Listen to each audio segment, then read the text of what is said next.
Here is a window, in your own village perhaps, or in a nearby town. If only we could look inside. Ah, thank you. That is much better. Now we don't have to guess at all, for this is obviously our favorite coffee house. Hamid, the young radical, is sitting alone, instead of with our friends Burhan and the wise Sheikh.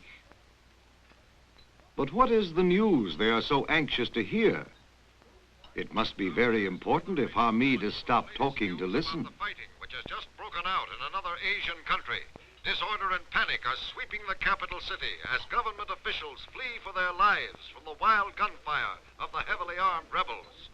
There can be no doubt that these rebels are being reinforced by a certain power.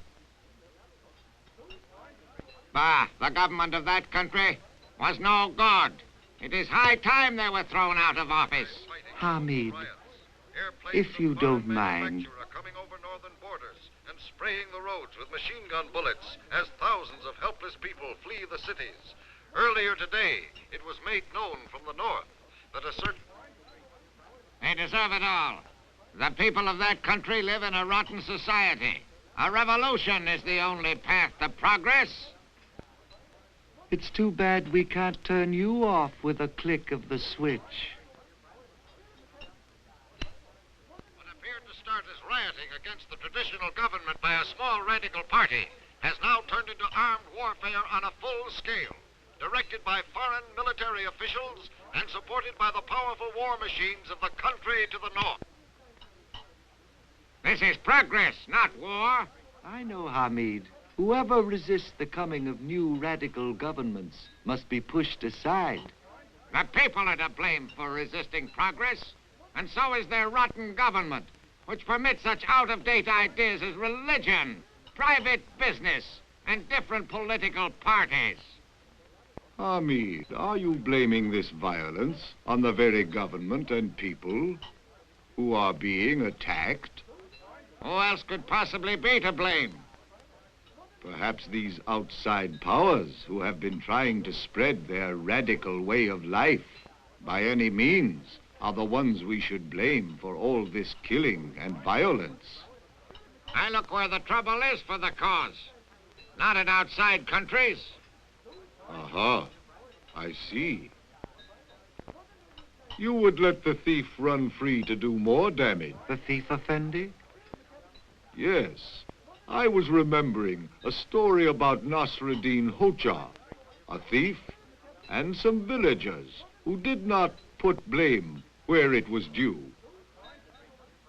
Listen, Hamid, there is a lesson in this story for you.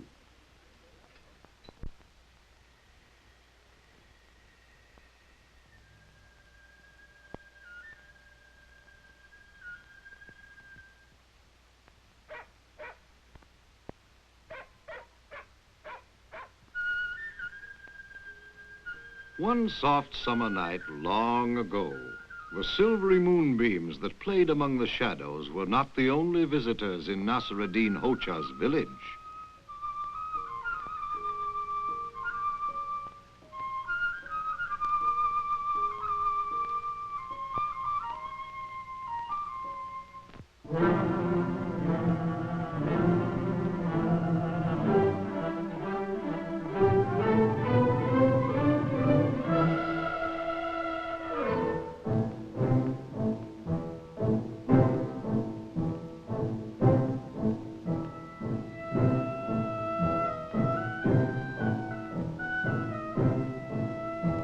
On this particular night, Nasruddin was halfway through a most enjoyable dream when he woke himself up and called to his wife.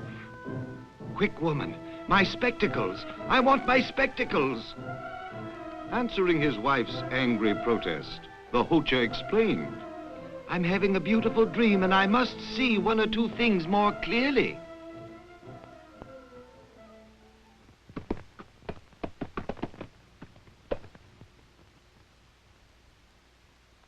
But by now, the Hoja's dream was gone, and the only thing he could see clearly was the face of a thief.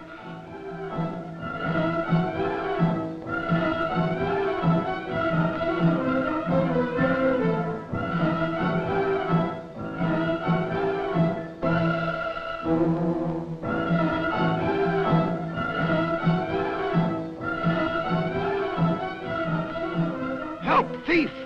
I've been robbed! There's a thief in the village! Stop him! Stop the thief! Help! Help! Thief! I've been robbed! Help!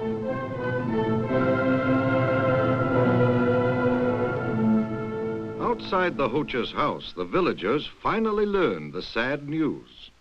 Nasr ad-Din's donkey had been stolen. But instead of sympathizing with him, his neighbors grew more and more indignant. Come now, Hoja. Was your door locked? Ha! Look at that! What do you expect when you don't have an iron bolt on your door? A second villager was even more incensed. You call yourself a wise man. You do not teach your donkey to bray when a thief approaches? Anyone can learn to bray. Hee-haw! This was by no means the end of their advice. Ha! Just as I thought.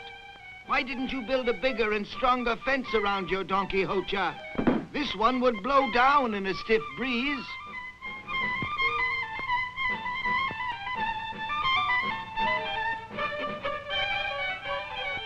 By this time, Nasr ad-Din was both confused and unhappy. His precious donkey was gone, and all he heard was criticism. Another thing, Hoja. Not only should you have put a strong lock on the courtyard door, you should have known enough to take the key to bed every night and hide it under your pillow. This was the last straw. Cutting the villagers short, the Hoja invited them to leave his house at once.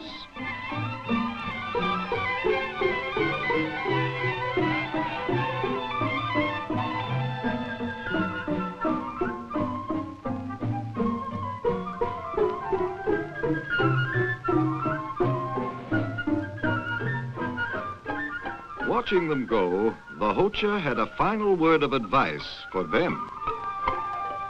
You tell me about a better lock, a stronger fence, my donkey trained to sound an alarm, and what to do with the key.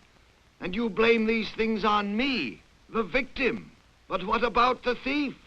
Isn't he to blame at all? Before they could answer, the villagers learned that each of them, too, had been robbed in the night, while they had been busy lecturing Nasr ad-Din. Forgetting the Hoja, the villagers fled back to their own homes, but his words rang out after them. What about the thief? Isn't he to blame? Isn't the thief to blame?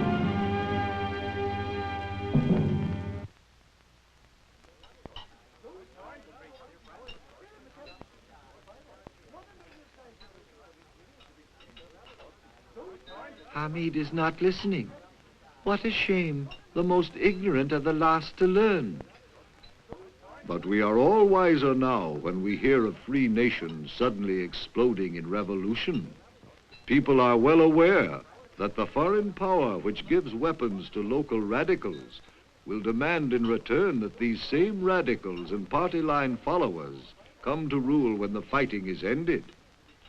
Yes, Burhan, this is a great power expanding violently, no matter how they try to disguise it as local revolutions.